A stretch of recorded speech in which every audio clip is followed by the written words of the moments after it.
Okay, welcome everyone to our second Heart Sutra talk. So in today's lecture, we're going to introduce the translator of the Heart Sutra, how the Heart Sutra got translated from the Sanskrit to the Chinese. So it's this very legendary translator, Master Xuanzang, and today we're going to learn about his legendary story. So we won't have time to read the Heart Sutra, so we just go straight into the talk.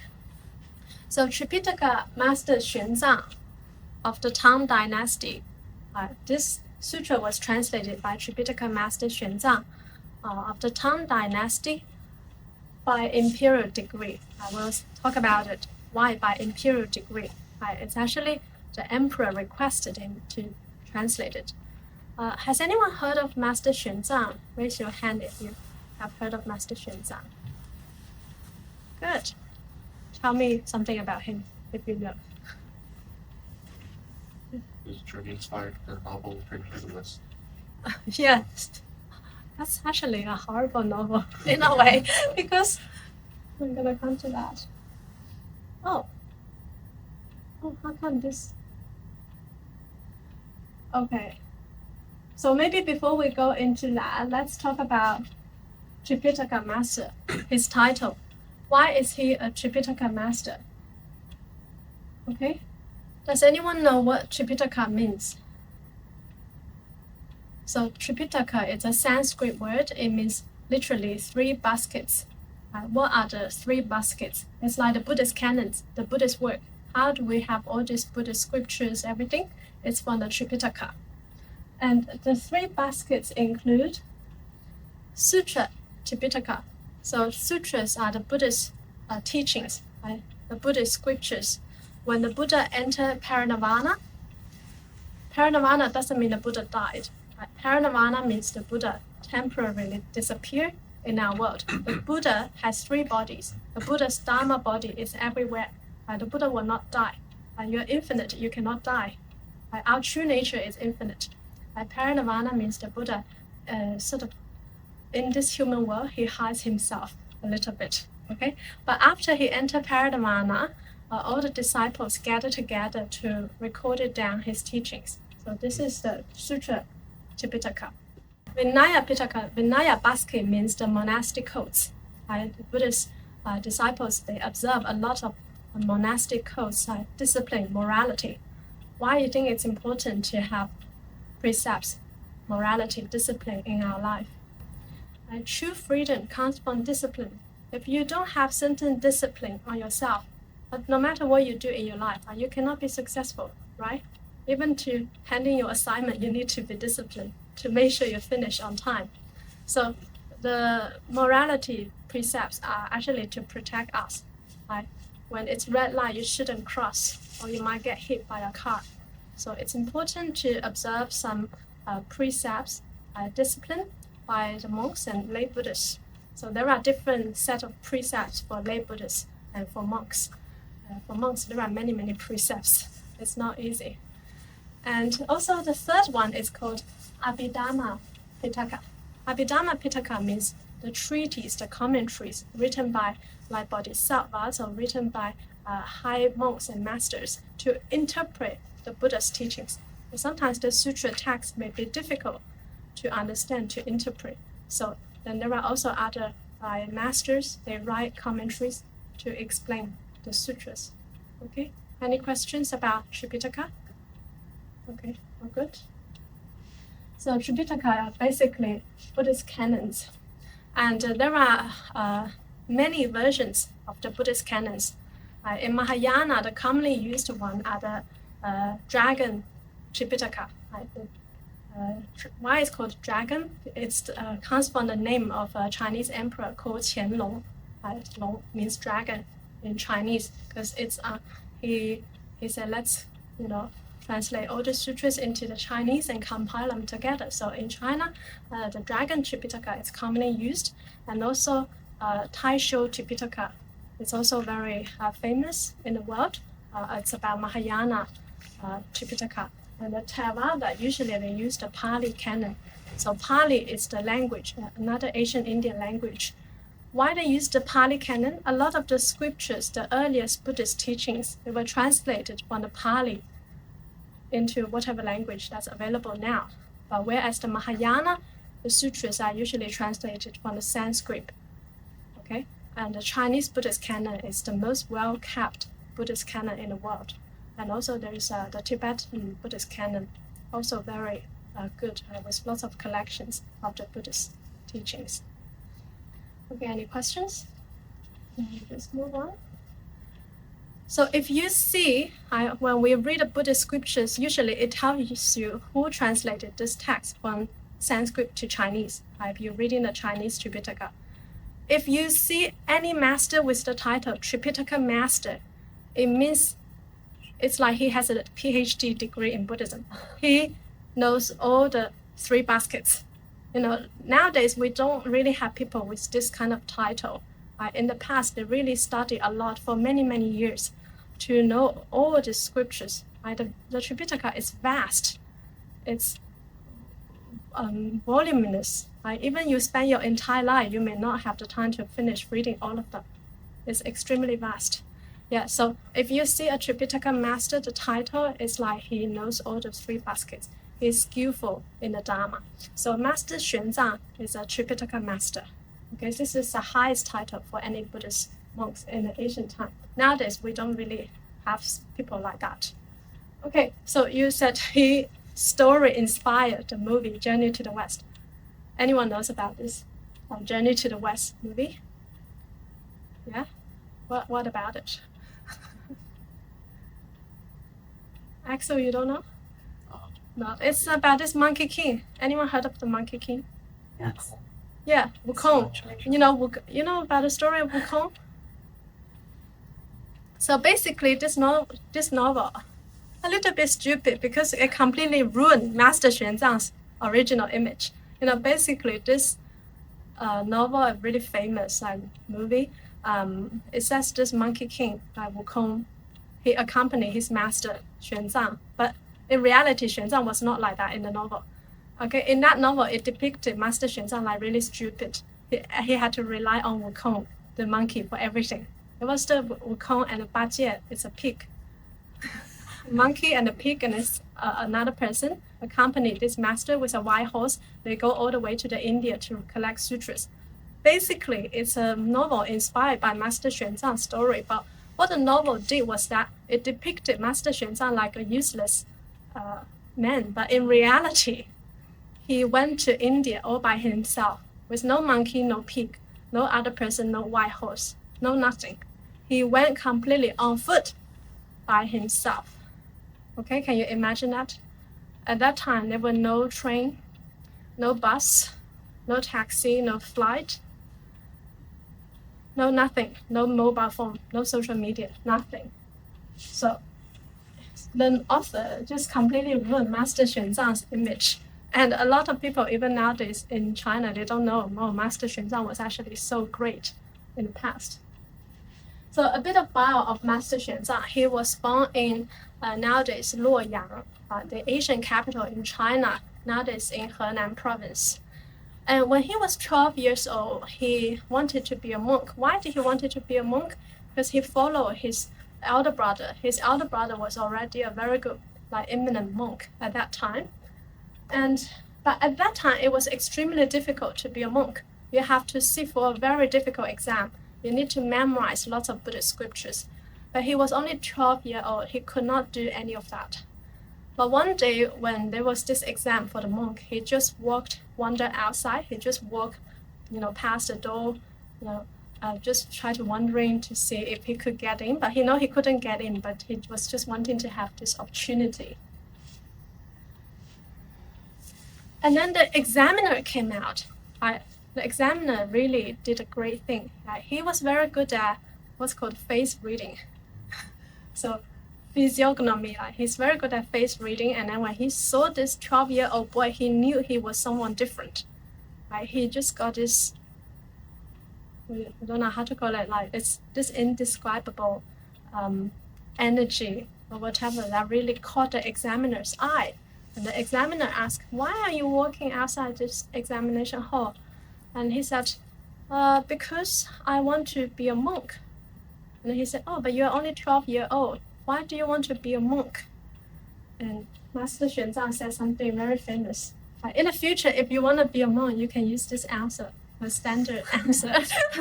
Well, I also wrote this when my master asked, oh, why do you want to ordain? So to inherit the Tathagata's legacy from afar. So for the long term, I want to inherit the Buddha's teachings. Tathagata is another word for the Buddha. In the short term, I want to help Buddhism to flourish. I want to really spread the Dharma. So don't think, well, after you renounce, many people think, oh, the monks, they don't do anything. They just sit there and meditate and renounce. Not really. Not if you are a Mahayana monk. You really have the duty to share the Dharma, to share Buddhism.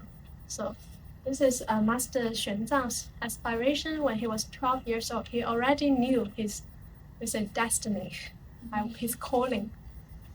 How many people know what you want to do now, for the future? Let alone to say when you were 12 years old, what were we doing when we were 12 years old? We knew nothing. But Master Xuanzang already knew what he came here to do. He came here with a mission to spread Buddhism, to make Buddhism flourish. And he really succeeded in his mission. So the examiner decided to ordain him. The examiner came back and talked to other teachers and said, I felt if we don't let this little boy to enter into the monastic life, it will be a loss for Buddhism. So he really had this wisdom for the examiner to allow him to be a monk, and he got ordained when he was 13 years old. And he studied widely. Whenever there are Buddhist lectures, he will go and listen. And whenever, whatever sutras or Dharma he listened, immediately he could remember, and immediately he could explain it to others. So he was really quite a genius. And at that time, so there were two capitals in China called Chang'an and Luoyang. So he went to all these capitals to study the Buddha Dharma. And he felt that he already studied all of them. In his early 20s, he was already quite famous, an eminent monk at that time in China.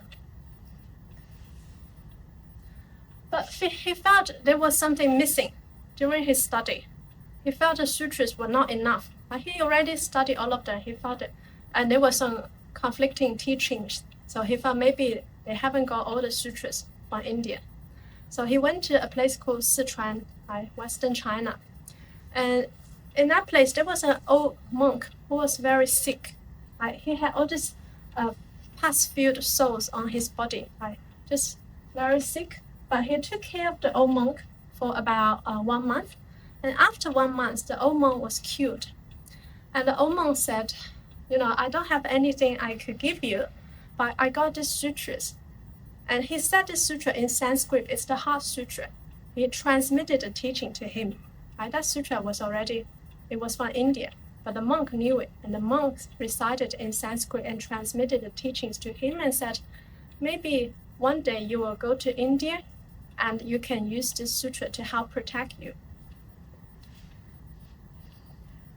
Yes, so this we talk about, he was unsatisfied with the teachings that were available at that time. So some masters, some monks told him, maybe you should go to India to bring back all these sutras. And then this really planted the seed for him. Okay, I want to set my path to India to bring back more sutras to China. At that time, it was really difficult to go to abroad in China because it was the beginning of the Tang Dynasty. The Tang Dynasty only got founded, and then they don't want so many people traveling abroad. So the government did not allow him. He wrote a few letters to the emperor. Maybe the emperor did not even see the letters, so they don't allow him. But he decided to, smuggle. It's the world's greatest smuggle himself out of the country. So, of course, he got caught a few times. And what happened when he got caught? Someone said, oh, how could you do that? It's illegal. We have to send you to jail. And then they said, why do you want to go to India? They talked to the master, and the master said, I want to bring back sutras to benefit more sentient beings in my country. And the person who caught him, governor, he got really touched by his aspiration.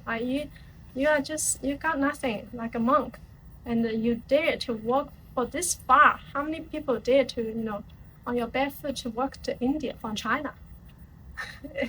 It's over 25,000 kilometers on foot. You have to cross deserts and mountains and many, unimaginable difficulties. Yeah, so that governor who caught him got so touched by his aspiration, and then he said, okay, well, I will let you go. And then he told all the people before to let my master go. Yeah, so with the help of some people, he finally got out of China. And in the journey to the west, that movie, they got a really beautiful white horse to accompany the master, and the master was on a white horse all the time. But this was not the case for Master Xuanzang. Initially, he had a red old horse that accompanied him. Do you know why a red old horse? Why an old horse? Why not a young horse? Because the people in the desert said only the old horse knows the way. The young one, they don't know the way. But the desert is difficult to get out. So initially, there was this red old horse that accompanied him for a little while. And in the desert, they ran out of water for a few days. They ran out of food, they ran out of water, they ran out of everything. And the master also thought about, maybe I should go back to get more water. But after he had this thought of returning back, he felt very ashamed. How could I be deterred so easily? My goal is to go to the India. I shouldn't go back to collect waters. And then he made this determination. I'd rather die on my way to the west than to go back, than to retreat for one step back. So yeah, he still went to the desert without water. And of course, he died. He passed out and maybe died already. Both the horse and the master both all fainted with no water. Imagine you walk in this desert for a few days. And in his dream, or maybe he already passed, but in his dream, there was this huge Vajra, was a Dharma protector, appeared in his vision and said, hey, you said you are going to India. Why are you sleeping here? And all of a sudden he woke up and he felt energized. Maybe it's the Buddha and Bodhisattvas are protecting him. All these Dharma protectors are protecting him on his journey. And when he woke up, this red old horse brought him to a place where suddenly there is a pond of water. So he survived. He died almost many times on this journey. So he encountered many difficulties. And in the ancient time, who walked the path of the Silk Road? The Silk Road, very famous, all the way from China to India, and it's very long path. So people for trades, like business people, for profit, but there were also many monks that walked this path. And Master Xuanzang was not the only one. There was another person called Fa Xian that walked earlier than Master Xuanzang. So there were also other people that we don't know. Maybe they died in the journey. So it's either for faith, for this ultimate truth, pursuit of truth, or for profit. And these beings, they walk this road. So it shouldn't be just called the Silk Road. It's also the Sutra Road. It's really walked by many monks on this road. So Master Xuanzang encountered all kinds of difficulties, all kinds, like he got almost died. We just talked about maybe already died.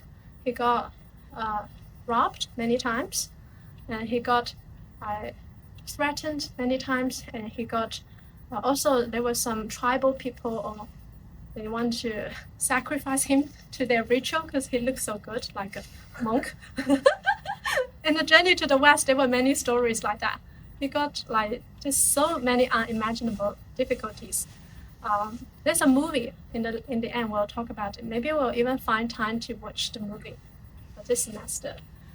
And many times he recited the name of Guan Yin to get over the difficulties. Like when you are in desert, you also see other spirits, other beings try to bother you. He will say Namo Guan Yin Pusa to help him to overcome the difficulties. But there was one time just too many spirits that tried to bother him. And even he recited the name of Guan Yin, it didn't work. So he recited Heart Sutra. He remembered the old man that taught him the Heart Sutra. And he recited it, and finally all the spirits went away. So it worked. So there was actually a book about his journey called Records of the Western Regions of the Great Town. This book was spoken by Master Xuanzang and written by his disciples. And there is also an English translation. If you're interested, you can look for it. So at that time in ancient India, there was a very famous Buddhist university called Nalanda University. And now it has been ruined. But at that time, it was the world famous Buddhist academy, a Buddhist monastery and academy. And all the people from all over the world want to go there to study Buddhism. So that was the destination of Master Xuanzang. And in that monastery, the abbot at that time was called Silabhadra. Okay, so this Silabhadra, he was very old already. He was a very old monk. And he wanted to discard his body and leave his body already. He wanted to enter parinirvana. So for like beings with some cultivation, they can decide whenever they want to go. Okay, they can discard their body easily. So he wanted to do that because he was very old and sick and suffering. And then in his vision, just one day as he was about to leave his body and to just disappear in this world temporarily, Bodhisattva, Manjushri, Maitreya, Guan Yin, all the three Bodhisattvas appear in his vision and tell him, you cannot go yet. In 3 years' time, there is a student from China. You have to teach him everything you know before you can leave your body. So he got this clear message in his meditation. So before Master Xuanzang even set his foot in India, those people in India already know he's coming. So when he arrived in India, he received warm welcome at the Nalanda University. They already know this guy is coming because the Bodhisattva already told the abbot, the master. So all the people from the university welcomed him, and he got so surprised. Oh, how come? You guys already know. There was no social media, no nothing. He smuggled. It was illegal. So, and then the abbot told him about his vision, right? Because the Bodhisattva already told me you are coming. And then the abbot also asked him, how could you walk all this way by yourself, and still alive, you're fine. And then he told the abbot about the old man that gave him the Heart Sutra, transmitted him the Heart Sutra. Because I rely on the Heart Sutra, so I arrived in India safely. And then the abbot said, who was the old man, the old monk that gave you the Heart Sutra? It was the manifestation of Guan Yin. So the Buddhas and Bodhisattvas, they can manifest in our world easily. They can just be like us and to be here to share the Dharma with us. And we don't even know who they are. They are like, you think about them like good actors and actresses among us. Yes. So it took him more than 4 years, 4 years and 2 months, 4 years or 3 months to walk all the way from China to India, mostly on foot. And he traveled 25,000 kilometers, over 100 countries. Can you imagine? Nowadays, if someone give you, say, 1 million or even 1 billion, will you walk all the way from China to India? Maybe not. It's just too difficult to imagine. And so all the time, from the time he left China to go to India to stay in the Nalanda University, and also to study and to share the Dharma there, and to go back to China, a total of 17 years.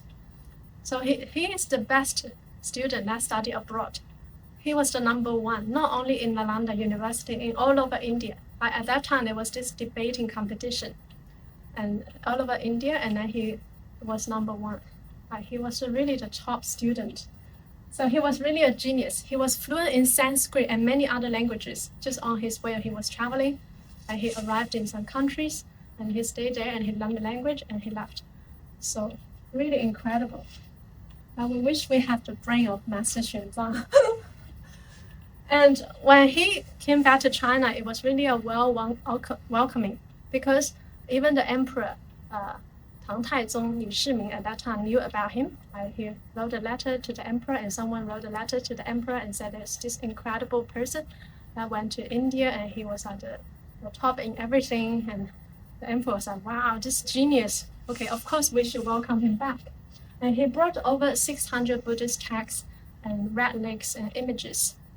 So why in the Chinese Buddhist canon we have such vast volumes of Buddhist scriptures are really well kept? Because of people like Master Xuanzang. Master Xuanzang was the most notable one. But there were also other people, but he was the most notable one due to the massive amount of sutras he brought. And initially, the emperor in China was sort of believe in Taoism, because his family name was Li, and Lao Tzu, the founder of Taoism, had the same family name. So the Tang Dynasty, when they founded the dynasty, they say, oh, Taoism was our religion. But when the emperor encountered Master Xuanzang and he switched to Buddhism, because this man is just so incredible. He just admired Master Xuanzang so much. And when the emperor was near the time of his death, he did not ask his sons or other people to accompany him, but he asked Master Xuanzang to accompany him and said, Master, I wish I could have known you earlier so I could contribute more to the spread of Buddhism, but now, I'm about to die. And what do you think I should recite at the time of my dying so I can live peacefully? And Master Xuanzang translated the Heart Sutra overnight. So the Heart Sutra he knew. And then he said, you can memorize the Heart Sutra and you can go to a good place after you die. So that's why this Heart Sutra was translated by Tripitaka Master Xuanzang under imperial degree. So it was actually because of the emperor, so he translated the sutra quickly. And Master Xuanzang dedicated his whole life in translating the sutras after he went back to China. The emperor actually told him a few times, say, you shouldn't be a monk, you should join in the government to, advise people. We don't have the good people like you. And he said, no, my mission is to translate the Buddhist teachings. So he translated about 75 sutras. We may think it's not a lot, but sometimes sutras are not just like a little book. Maybe one can be like this. So it can be like a lot of work. And it's over actually a total of 1,335 fascicles. And remember, at that time, there was no AI, no Google Translate, no ChatGPT, no nothing, no computer. Okay, everything was on ink. And so it was really incredible, the amount of work he translated. And here is a movie you can find on YouTube about Master Xuanzang's journey to the West. It's quite a well-done movie. If you want the link, maybe I can also share it later in the WhatsApp group. Maybe in this semester, if we have time, we can watch it together. It's quite a good movie. And I also want to show you how much work Master Xuanzang worked. This is a very good movie.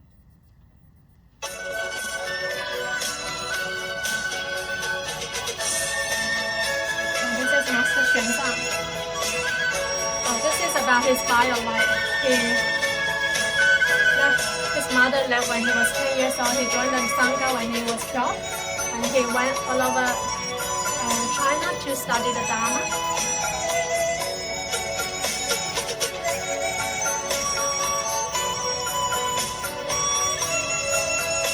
Can you see? And this is Chengdu, where he met an old monk. And then again he studied the Dharma. And he found all the teachings, they were a bit of a contradictory, so he decided to go to India. And he didn't get a permission from the government, and then he just walked the Silk Road. Okay? These are still in China. China very big. And he got caught.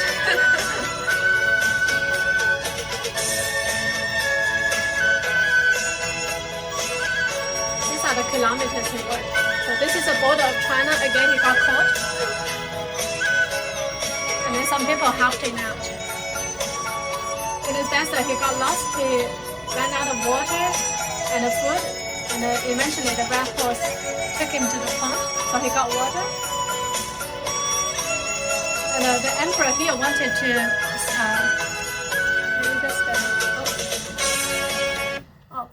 there, here, the emperor. This part is still China now, but in the past it was not China, okay, but now it's China. There he met the emperor, and the emperor just like admired him so much, and then they even like, you should be my brother, you know. So the emperor just kept him in his country so he can expound the Dharma to his people. And the emperor was so obsessed with him and said, you shouldn't leave, you cannot leave. The emperor kind of like locked him out, did not allow him to leave. And you know what he did? He starved himself. He said, if you don't allow me to leave, I will just starve myself to death. And then the emperor was like, oh, okay, then you leave. Yes, so he encountered all kinds of difficulties. And that was also shown in a movie. Another country, mountains, and snow mountains. This is Central Asia.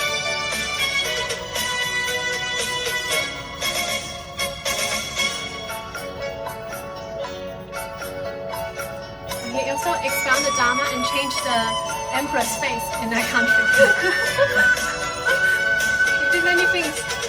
Oh, and here he said he stayed at a country where the emperor's wife, the empress, and the brother killed the emperor. Anyway, he experienced all kinds of tragedies.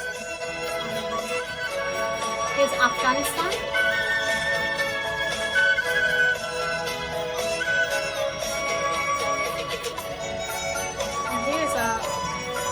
Buddhism really flourished there at that time. It's New Delhi in India. And Ganges and Agra. And he got robbed here.